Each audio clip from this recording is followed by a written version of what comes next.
Ka high level committee ke bala thong da ka sarkar ban pen kerja ya ka themmetor na yomulong. Kala sedang mentah ban penwandur thamai ya ka soskular ke bala soy pedang ka hima melim bat ka sarkar jela. Ha ka bedei bat ka jaka ha themmetor ha shwa bakin IT no ya ka kaipot sya ka sarkar jela ban shim ya ka rai ka bakhaddu halor ka ni ka jaka. Ya kani le tho du sembut menteri rang ba kejela ba presiden tun song ubari chairman jaka komiti haba pente baka komiti kadang pen krek menta sega soskular bertemai baneso ya pedang kahima melim ka Shillong Municipal Board bat ketenat pen roisor na ke benta ke jaka hatemetor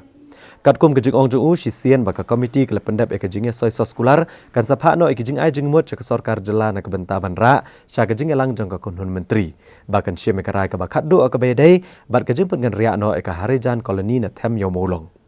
La ban kedau hang ni baka high level committee kedai ke belatung dak sorkar jela banwat gilat klenti kumno ban la pen kan ria ki harijan na them metor da kejing temu ban la pen itenat no ekne kejakan ke benta kebit ke biang jong ki pat ba ke jela gila syong ka sub committee ngatrai ka last meeting ngala ya gila syong ha ka high level committee ke basa menta kalong bej bang idangnya polis ya ke bede ya ka lease agreement ha pedeng jong usim lim